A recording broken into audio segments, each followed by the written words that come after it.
Hola, ¿qué tal?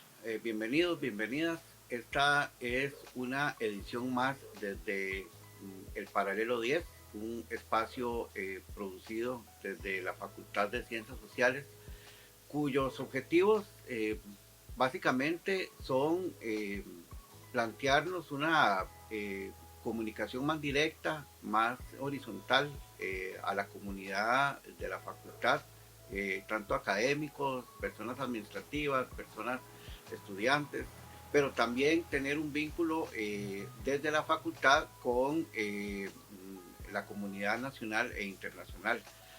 Surgió en medio de la estrategia de comunicación Sí Comunica que hemos venido desarrollando en la Facultad de Ciencias Sociales justamente para desarrollar e impulsar esta serie de dimensiones comunicativas. Esta vez salimos un poco de nuestra casa habitual en la facultad para venirnos a otra casa. Esta sigue siendo nuestra casa, tanto de la Facultad de Ciencias Sociales como de la Universidad Nacional. Y estamos en medio de un paraje hermosísimo, acá en las inmediaciones de Barba, justamente en la casa o la reconocida casona que está incluida en el Museo de Cultura Popular, que es una de las dimensiones más importantes a nivel de investigación, de docencia, de extensión que tiene nuestra universidad. Hoy me encuentro y tengo el honor conversar en este espacio. Recibimos a un amigo también de nuestra casa y conversamos con el señor rector de nuestra Universidad Nacional, don Francisco González Alvarado. Bienvenido, don Fran, a este su espacio y este es su casa. Muchas gracias, de verdad que para, para mi persona como rector, pero también como un integrante de la Facultad de Ciencias Sociales, me siento pues tremendamente bien acogido acá, primero por Guillermo y por supuesto que por toda la producción de este espacio tan importante y pertinente. Así es que en primera instancia agradecer y también comentarles que este fue mi primer espacio de involucramiento, vamos a ver, laboral, académico, mío en la Universidad Nacional. En 1991, 90 y 91, aquí colaboré como estudiante asistente en la reconstrucción de este sitio, fundamentalmente la casona. Trabajé como asistente de colegas como Antonio Castillo, bajo la dirección en ese momento del museo de Georgina de Carli, pero también con Richard Douglas, que fue un antropólogo canadiense que estuvo aquí con el programa del MHO holandés aportando a la construcción de este espacio, igualmente con doña Mayela Solano, que luego fue la directora, con el Negro Naranjo, nuestro amigo también, y una serie de académicos y académicas que en ese momento impulsaron este proyecto. Entonces, de verdad que muy, muy contento, muy feliz de estar acá. No, este es un lugar con historia, en realidad, y no solo historia para nuestra universidad, sino que historia también para el desarrollo de nuestro país, de la provincia de Herediana, pero también de nuestro país. Este lugar surgió básicamente en la época cafetalera, ¿verdad? Y tuvo su expresión y tuvo también implicaciones desde el punto de vista no solo económico, sino que también políticos, por las figuras también que pasaron por acá cuando esta casa era una casa de habitación justamente, ¿verdad? Y bueno, sí, igual, don Francisco, nos sentimos como en casa acá. Vamos a iniciar esta conversación, don Francisco, eh, haciendo un recuento de, bueno, de los años que han pasado en la gestión que usted ha desarrollado en la universidad. Este programa se está eh, desarrollando, lo estamos grabando, lo estamos produciendo en agosto del 2023 y queda para los registros, ¿verdad? por eso digo la fecha claramente, en un año donde la universidad cumple 50 años de fundada y también un año donde han pasado muchas cosas, pero por eso me interesaba que de aquí para atrás hiciéramos un recuento bueno, de la gestión, porque es importante esa memoria corta, ¿verdad? Esa memoria de corto plazo para recuperar, hacer un recuento de lo trabajado hasta acá. No, por supuesto que siempre es fundamental dar una mirada hacia atrás para reconocer eh, ese empuje de contexto respecto a la situación presente, pero sobre todo para visualizar futuro. Así es que de verdad que me parece importante esta primera, digamos, de alguna manera reseña. Yo quisiera señalar que nos correspondió a nosotros como gestión, a doña Marianela, pero igual a don Martín, a don Jorge, a doña Alejandra, a doña Roxana, eh, entrar directamente en un contexto muy complejo de la sociedad costarricense y de la sociedad mundial. Nosotros asumimos un 7 de julio del 2020, cuando la pandemia pues ya estaba llegando a su arrancando, apenas asomando lo que iba a ser pues ese momento tan complejo para la humanidad.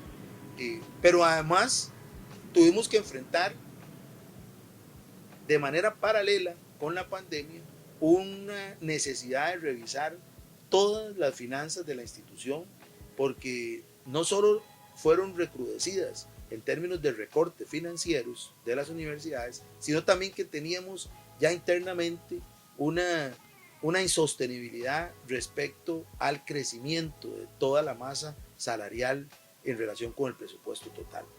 Ya estudios actuariales del 2015 nos habían anunciado que para agosto del 22 la universidad, de seguir con el ritmo que tenía, difícilmente podía ser sostenible. Entonces también nos enfrentamos con ese gran reto inicial y fue generar un proceso de mucha reflexión, pero sobre todo de mucha contención y análisis del gasto universitario, de la inversión universitaria, para brindar una sostenibilidad. Y ahí doña Roxana Morales ha ocupado un papel trascendental, académica de la Escuela de Economía, que nos ha permitido también ir visualizando y estabilizando el presupuesto de la universidad. Así es que la primera gran meta fue decir, tenemos que generar mecanismos que nos permitan tener sostenibilidad financiera de corto, mediano y largo plazo. Y eso lo hemos podido lograr. Muestra de ello es que en los 2 últimos ejercicios presupuestarios hemos logrado pasar la presupuestación del rubro laboral de un 87% que se formulaba en el 2020 a un 78% que estamos formulando ahora. Si no hubiésemos hecho esas acciones, ese crecimiento nos hubiera llevado al límite. Y esto ha sido posible porque también hemos partido de principios básicos, y es que no podemos disminuir las jornadas, fundamentalmente en el aspecto académico, y por lo tanto tenemos que hacer ajustes en otros ámbitos, porque si no la universidad ya hubiese cerrado un conjunto grande de escuelas e institutos. Por ejemplo, si nosotros no hubiésemos hecho el esfuerzo para reponer las jornadas por jubilación, el IEM, por decir algo, donde se jubilaron 3 de las 7 jornadas, simplemente ya no hubiese estado funcionando. Filosofía, que se jubilaron 5 de las 8 o 9 jornadas, tampoco. Y ahí puedo seguir citando una gran cantidad de unidades académicas. Entonces el primer tema fue el financiero.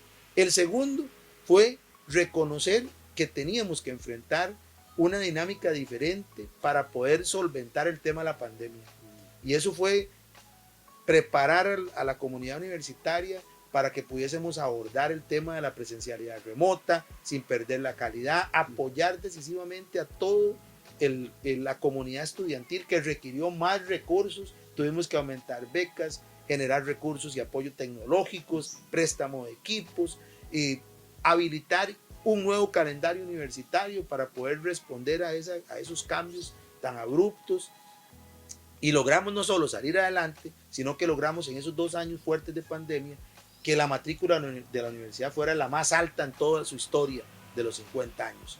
Y eso también es el resultado de una visión muy estratégica que siempre fuimos planteando. Un tercer elemento es que nos planteamos también el reto de un nuevo plan de mediano plazo, que ya se vencía en el 2022, hicimos una evaluación y nos dimos cuenta que el plan no podía vencer el 2022 porque los niveles de ejecución y alcance eran muy bajos. Y en un contexto como el que tenemos no podíamos salir a la comunidad nacional a decir de que el plan en 5 o 6 años había alcanzado apenas poco más del 60% de su ejecución. Y entonces, con apoyo de la comunidad de la Asamblea de Representantes, propusimos que se prorrogara un año más y durante ese año desarrollamos acciones que nos permitió recuperar el tiempo que no habíamos logrado fortalecer en términos del cumplimiento de metas y objetivos, pero le dimos un giro, yo diría que de verdad un golpe de timón a la planificación de la universidad, planteándonos un plan de mediano plazo, pero con visión prospectiva. Priorizamos en este momento las 15 grandes prioridades que tenemos en la universidad, alineamos las metas de las unidades con las facultades y el plan de mediano plazo. Por primera vez logramos alinear el presupuesto con las metas y objetivos. Generamos un nuevo proceso informatizado, o más bien una aplicación que en este año estamos a punto de poder terminar. No llegamos como lo queríamos, nos faltan unos meses, pero sí lo tenemos en esa ruta. Un sistema de planificación con recursos informáticos. Ese fue otro gran tema al cual hemos logrado, digamos, apuntalar.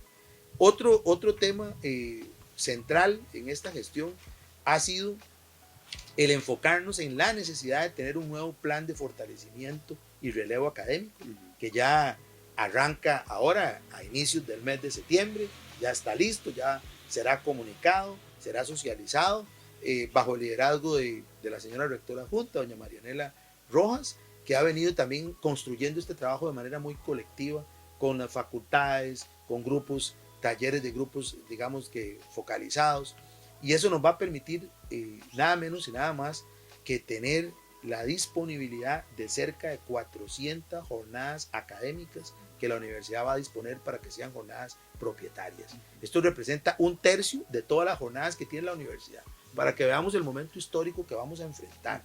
¿Verdad? Muy importante el rumbo y el ritmo que vayamos nosotros a valorar en la asignación de estas jornadas, donde las sedes regionales tienen un papel también muy alto por el número de jornadas que históricamente vamos a poder sacar. Un elemento adicional es que en el momento de ajuste presupuestario priorizamos en lo académico y priorizamos en sedes regionales también. Entonces allí no hubo recortes hasta el día de hoy de los presupuestos de operación en sedes regionales, los mantuvimos en el mismo proceso antes de la pandemia y lo fuimos reforzando. Y logramos superar la pandemia ya ahora reforzando un montón de partidas que habíamos tenido congeladas en el momento mismo de la pandemia y que ya venían congeladas, que ya se han podido liberar. Donde no hemos tampoco cejado, y es la partida que en estos años difíciles, digo 21 y 22, fue en la partida de becas estudiantiles, donde además hemos venido creciendo. Este año aplicamos para este 2023 una recuperación por inflación de un 10% de todas las becas socioeconómicas, que no se había hecho desde hace más de 7, 8 años. Entonces también hemos priorizado en el tema de los recursos académicos, para los recursos de becas. Y yo diría, un poco sucintamente, para no profundizar más, que otro gran tema ha sido el de la transparencia en la comunicación de las acciones. Hemos realizado más de 60 webinarios en estos 3 años con toda la comunidad universitaria.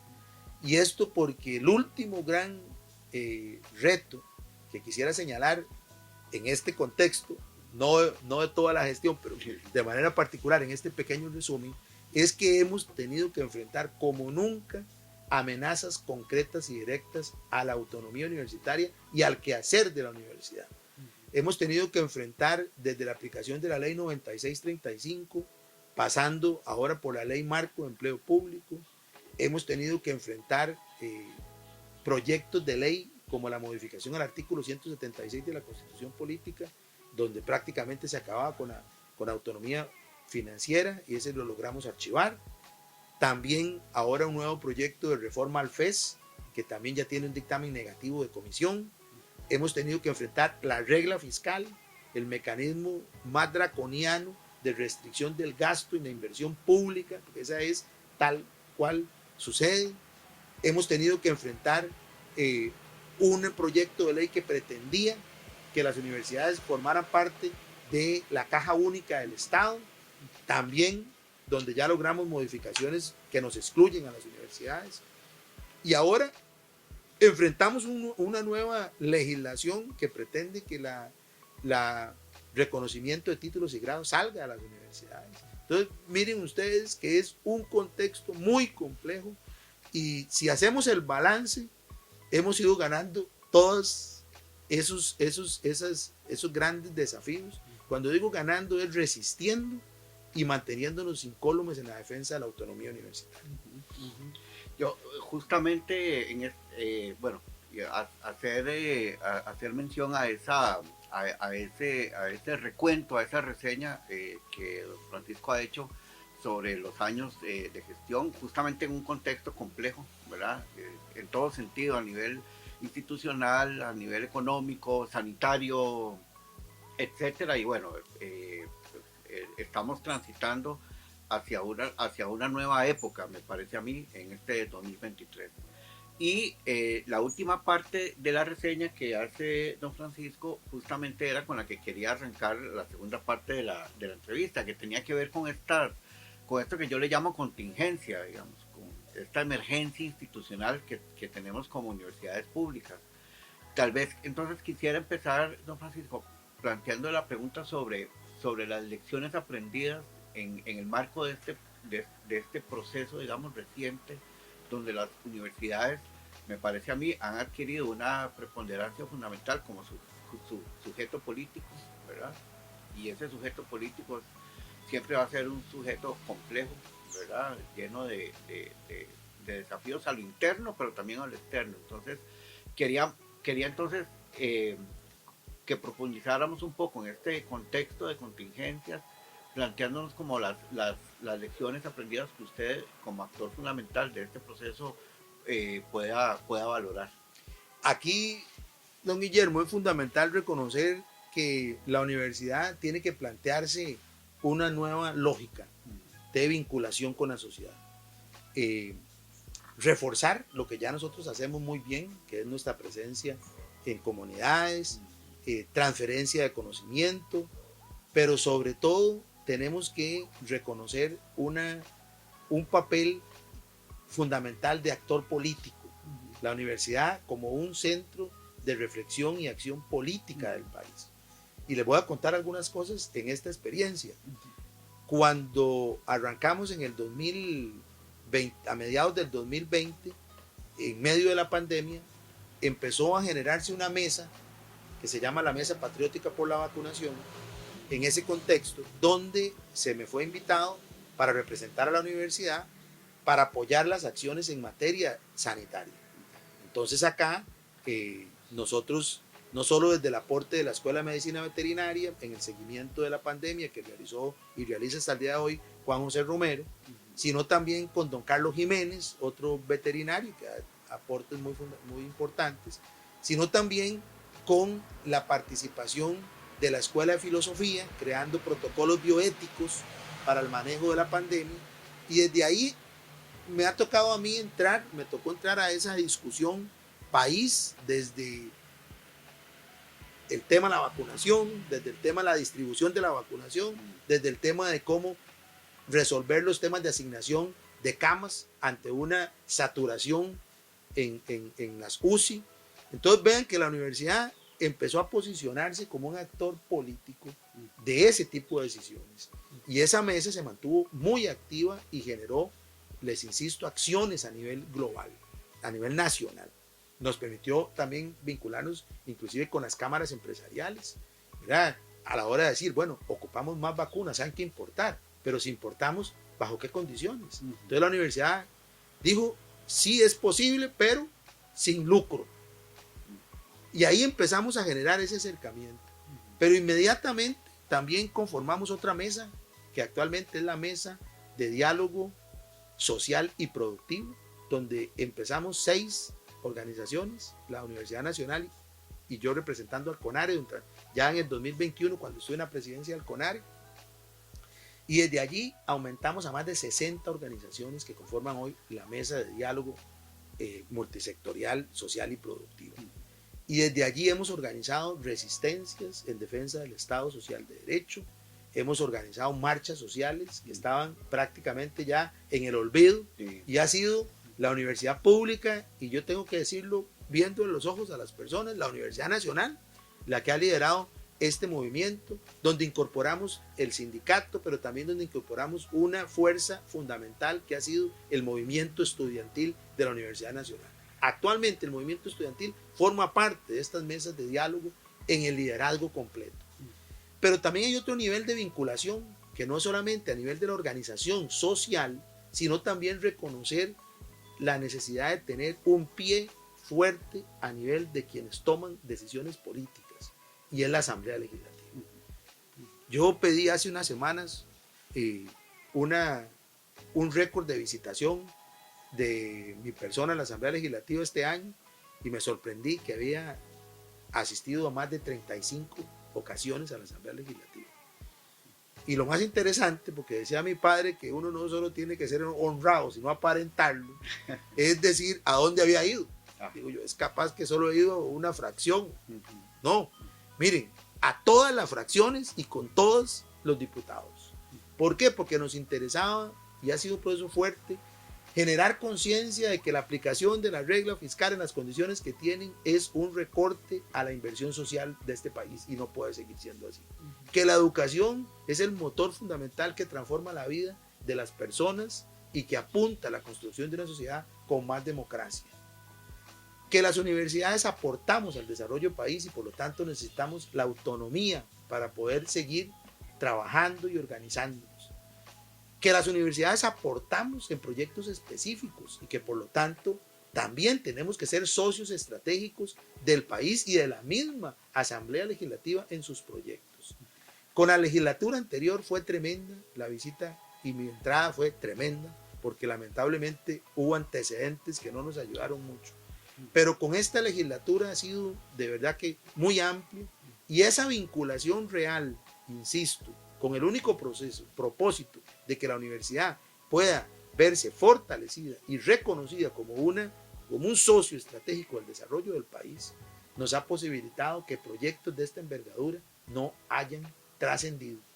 Si no fuese así, nosotros ya no tendríamos universidad pública así como lo oyen, porque estos proyectos que antes les mencionaba eran proyectos directamente formulados para recortar los presupuestos, para recortar todo lo que tiene que ver con autonomía universitaria y para que las universidades simple y sencillamente desapareciéramos. Y esa resistencia ha tenido de verdad que unas recompensas, por llamarlo de esa manera, muy concretas en la defensa de la universidad pública, y yo creo que ese es otro aprendizaje fundamental, reconocernos como actores políticos que no solo nos presentamos solos. Es decir, yo no solo llego a representar la Universidad Nacional, sino que llego a representar a las universidades públicas y a los grupos que están detrás de esos niveles de organizaciones, a los grupos multisectoriales. Y eso me parece que es fundamental de reconocer. En el futuro tenemos que crear más estrategia de vinculación política, más estrategia de incidencia política de las universidades en la toma de decisiones. A mí me parece interesante esto que está mencionando don Francisco, y quizás aquí reconocer en este momento también la labor que algunas personas académicas y algunas unidades académicas de la Facultad de Ciencias Sociales han cumplido, han desempeñado en este contexto, ¿verdad? La Escuela de Economía, por ejemplo. Totalmente. El CIMPE, con claro, algunos de sus análisis. Entiendo que por ahí también anduvo o ha estado también la Escuela de Planificación y Producción Social. Y creo que en realidad toda la facultad ha estado volcada, pero sí me parece importante reconocer algunas acciones específicas de algunas unidades y sociología, por ejemplo, sociología con aportes de sociólogos y sociólogas que son referentes para mí. José Carlos Chinchilla, antes de pensionarse, pero aún así ya como jubilado.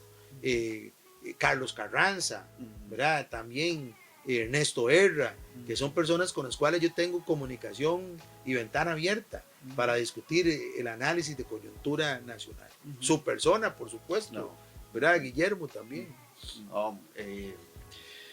Estamos, amigos, amigas, en este espacio desde el Paralelo 10, que se emite que- desde las plataformas de comunicación dispuestas por la Facultad de Ciencias Sociales. Espero que nos sigan y además que ustedes puedan compartir este espacio, este programa de hoy eh, en sus respectivas plataformas y bueno, y que lo difundan como un ejercicio también de comunicación y divulgación de la Universidad Nacional. En esta ocasión estamos conversando con el señor rector de nuestra Universidad Nacional, eh, Francisco González Alvarado, y bueno, hemos hecho un recuento sobre la gestión realizada hasta agosto del 2023, fecha en la que se está emitiendo este programa, también el contexto, la contingencia para las universidades públicas y el rol notablemente decisivo que nuestra universidad, a través de la figura de don Francisco, ha experimentado y ha desarrollado.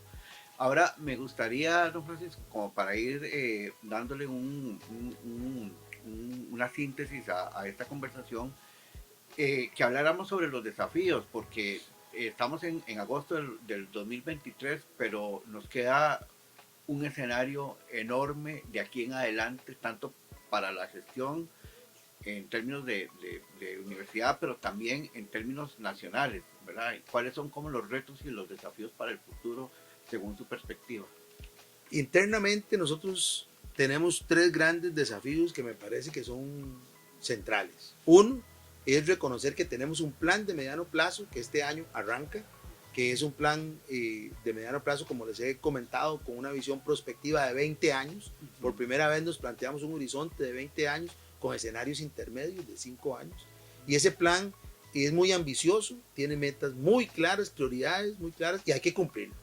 Y el cumplimiento de ese plan convoca a las voluntades de toda la universidad, desde las unidades académicas hasta también las instancias administrativas. Entonces yo citaría que el primer gran reto es llevar a la práctica lo que ahí planteamos, que es de visión de futuro y que plantea esos golpes de timón que llamo yo fundamentales en muchas de las áreas. Eso implica la renovación académica, como les decía, la estabilidad financiera, pero también un ambicioso programa que vamos a hacer público en los próximos meses de infraestructura institucional, donde por primera vez tenemos que plantearnos con el dinero que tenemos qué podemos construir en los próximos 4 años, porque también será un periodo donde con una acción legislativa muy fuerte que estamos logrando, se nos está permitiendo liberar los recursos del superávit que no hemos podido gastar en estos 5 años o antes, y que ahora tendremos 4 años para gastarlos y por lo tanto tenemos que desarrollar acciones muy concretas para poder cumplirlos.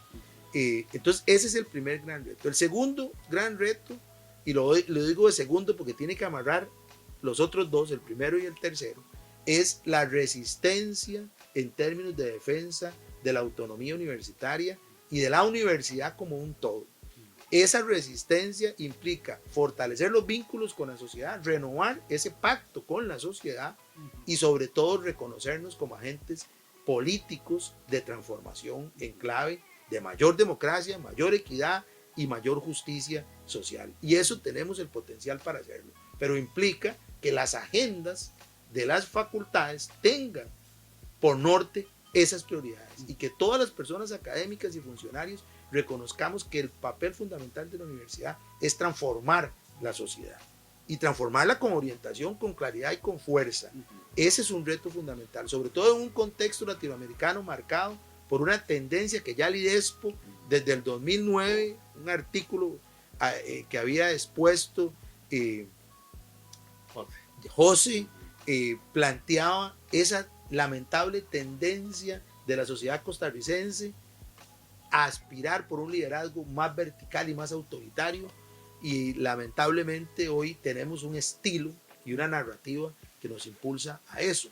Ese es un tema que hay que enfrentarlo con cada vez más discusión política, y yo utilizo las palabras del gran sociólogo latinoamericano Aníbal Quijano: adentro y en resistencia, porque no podemos estar afuera pretendiendo que estamos resistiendo, porque ahí no se resiste. Es adentro donde se resiste. Estando adentro, transformando y interpelando desde la institucionalidad pública lo que la universidad también tiene que interpelar. Y en tercer lugar, es fundamental reconocer que la universidad debe de fortalecer la identidad con la misma universidad. Y ese es un reto capital.